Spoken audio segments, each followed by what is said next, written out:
Hello and नमस्ते friends, मैं हूँ श्वेता। स्वागत है आपका ज़िंदगी रोज़ाना विद श्वेता में। फ्रेंड्स, पिछले हफ्ते खूब बारिश हुई। लगभग 4-5 दिन लगातार बूंदाबांदी बारिश और खूब ठंड पड़ गई थी। और हवा देखिए कितनी तेज़ चल रही है। मैंने तुलसी जी के ऊपर एक कपड़ा उड़ा रखा था, वो भी उड़ जा रहा था बार बार। और देखिए मेरे अमरूद के पेड़ में आप हवा देख सकते हैं कितनी तेज़ है, और काफ़ी ठंडक बढ़ गई थी। और ऐसे में मैंने बनाया एक बहुत ही टेस्टी सा नाश्ता और आपके साथ शेयर कर रही हूँ। आप भी ज़रूर ट्राई करिएगा। इसके लिए मैंने लिया है 1 कटोरी पोहा, आधी कटोरी दही, आधी कटोरी मैदा और आधी कटोरी है सूजी। और इसके साथ ही है बारीक कटे हुए करी पत्ता और अदरक और हरी मिर्च बारीक कटे हुए, और आधा नींबू है।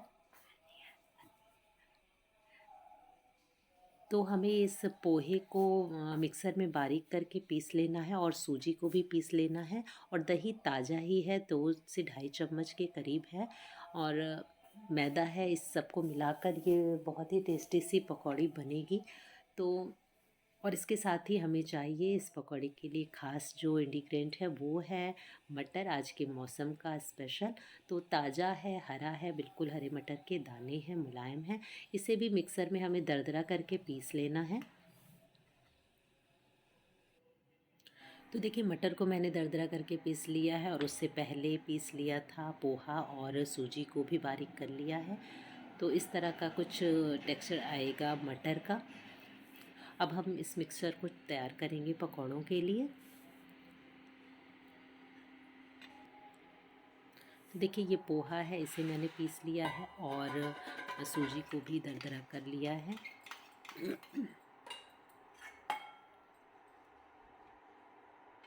एक बर्तन में डाल दिया दही, और दही में जो थोड़ा सा कटोरी में लगा हुआ है उसे भी हल्का सा पानी मिलाकर डाल दिया है इसी बाउल में। और इसमें सारी चीज़ें हमें मिलानी है। तो पहले मिला लेते हैं जीरा, नमक, और थोड़ा सा डाला है काली मिर्च पाउडर, और इसे घोल लिया है। इसके बाद इसमें मैं डाल रही हूँ मैदा। अच्छी तरह से घोट लेना है, बिल्कुल भी गुठलियाँ ना रह जाएं।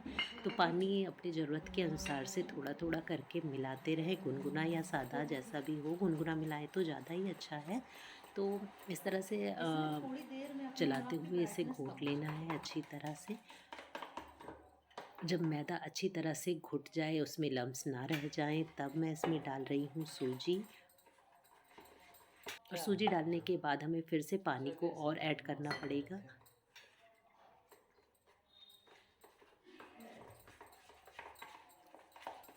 फ्रेंड्स, मुझे वीडियो लेने में बहुत ही प्रॉब्लम हो रही थी, इसलिए मैंने अब मोबाइल के स्टैंड के लिए ऑर्डर दिया है। वीडियो बनाने के लिए जो स्टैंड छोटा वाला भी ऑर्डर किया है, तो वो आ जाएगा तो कुछ हो सकता है मेरी प्रॉब्लम सॉल्व हो जाए। तो किसी तरह से मैं सेट करती हूँ डिब्बे पर और बॉक्स पर, कैसे भी करके मोबाइल को सेट करती हूँ, तब मैं वीडियो आपके लिए शूट कर पाती हूँ।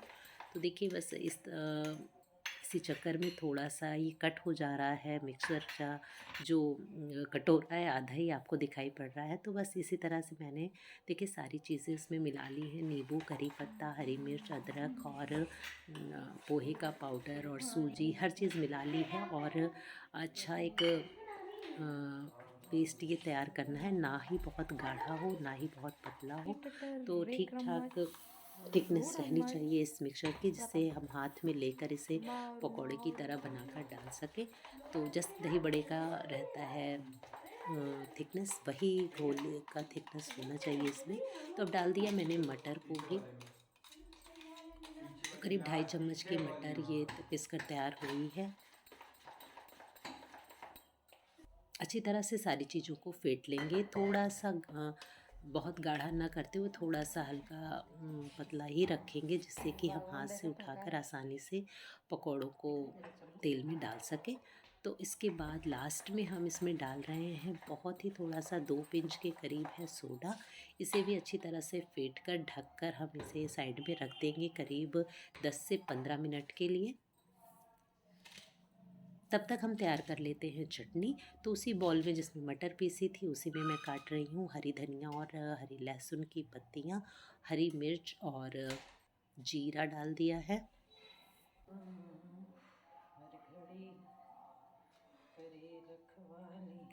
साथ में डाला है आधे नींबू का रस।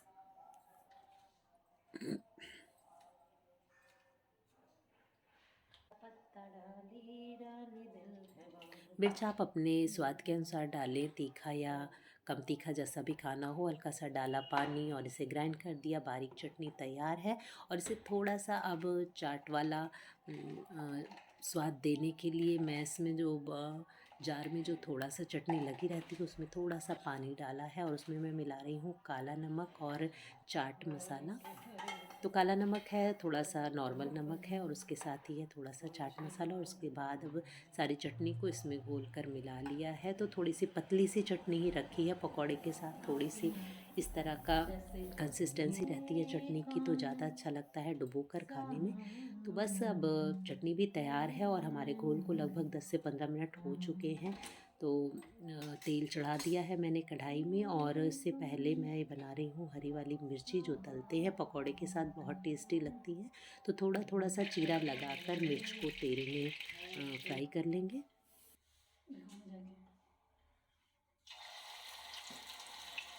और मिर्च अच्छी तरह से चटक जाए तब उन्हें निकाल लिया है बाहर। और अब बारी है पकौड़ों को तलने की। तो मौसम जब इतना बारिश वाला हो और अच्छा सा मौसम हुआ है बरसात वाला, तो पकौड़े तो बनते ही हैं। और जब मौसम है इस समय हरी मटर का, तो क्यों ना मटर के ही पकौड़े बनाए जाएं। तो इसलिए मैं आपके साथ ये शेयर कर रही हूँ।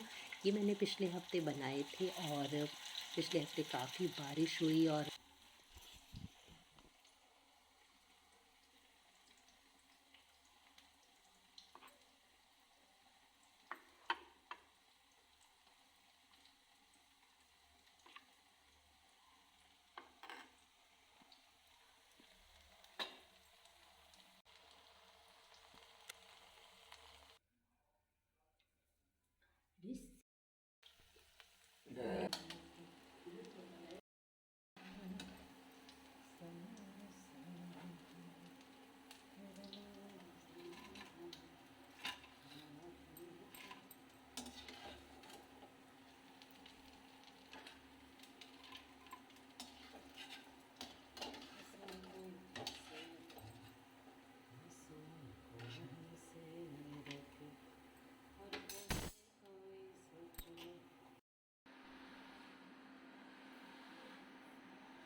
तो तैयार है हमारी पकौड़ियाँ। सबने मज़े लिए इस बरसात के मौसम में इन टेस्टी पकौड़ों के। देखिए ऊपर से है क्रंची और अंदर से बिल्कुल ही फ्लफ़ी है और बहुत ही टेस्टी पकौड़ी तैयार है।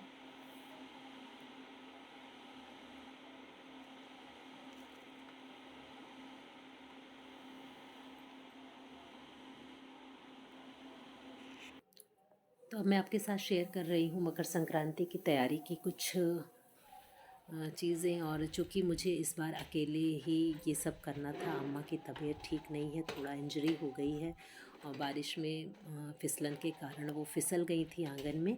तो इस वजह से इस बार वो मकर संक्रांति पर मेरी कोई हेल्प नहीं कर पाई हैं। पिछले साल मैंने आपके साथ वीडियो शेयर किया था, उसमें अम्मा ने मेरी काफ़ी मदद से। और बना रही हूँ मैं आज सूजी के लड्डू मकर संक्रांति के लिए। तिल के लड्डू मैं बना चुकी हूँ और आज मैं सूजी के लड्डू बनाने वाली हूँ।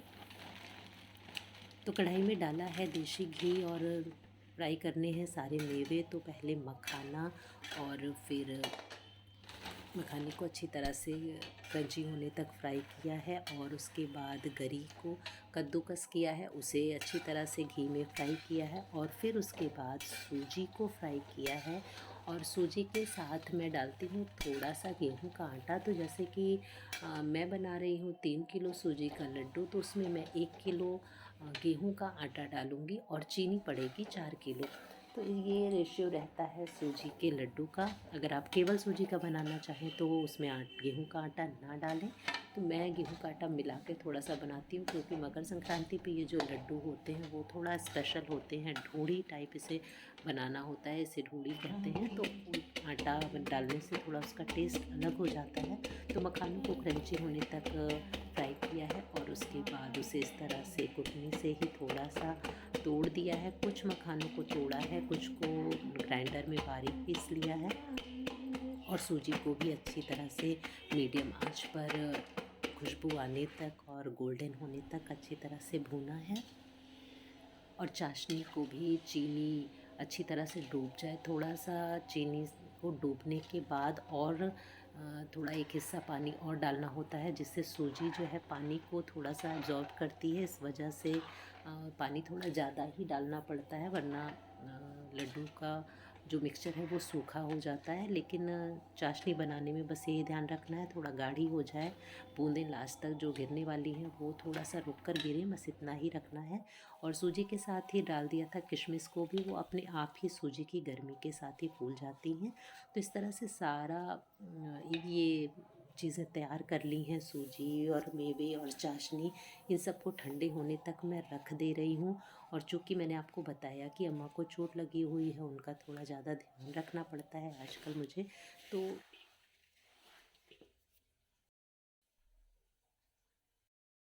तो इन लड्डुओं की रेसिपी फिर कभी मैं आपको कायदे से बताऊंगी। फ़िलहाल तो आज मैं बस थोड़ा ज़्यादा मात्रा में बन रहा है, इसलिए ठीक से आपको दिखा नहीं पाऊंगी, और भी बहुत से काम हैं। तो जब जब तक ये सारी चीज़ें ठंडी हो रही हैं, तब तक मुझे आज धुलना है अम्मा के बाल। तो मैं आ गई हूँ अम्मा के बालों को धुलने के लिए। तो कुर्सी पर बैठाकर ऐसे धुलेंगे तो चोट लगी है आँख के ऊपर, आईब्रोज़ पर 4 टाँके आए हैं, तो उसे भी पानी से बचाना था। इस वजह से जब से चोट लगी है उन्होंने बाल बचा कर ही धोया है, तो उस पर पानी नहीं पड़ने पाया, इस वजह से बाल नहीं धोया। तो आज मैं उनका बाल धुल रही हूँ। तो कुछ काम त्यौहार की वजह से और कुछ तबीयत की वजह से बढ़ गए हैं आजकल, तो और कुछ एक्स्ट्रा एक्टिविटीज़ नहीं हो पा रही हैं ठंड में। तो वैसे भी दिन का पता नहीं चलता है, और जब घर में इस तरह के कुछ काम हो तो फिर और कुछ होना तो मुश्किल ही हो जाता है। तो फ़िलहाल जो भी होगा लाइफ में वो मैं आपको दिखाती रहूँगी। तो काम तो जो भी हैं वो खुद ही करने हैं, तो हंसते गाते हो जाते हैं सारे काम। तो फ्रेंड्स, कल है मकर संक्रांति और मेरी थोड़ी सी जो तैयारियां हुई हैं वो आपके सामने हैं। तो बन गए हैं कुछ लड्डू, और सारे सामान भी जो आने थे बाज़ार से वो आ गए हैं।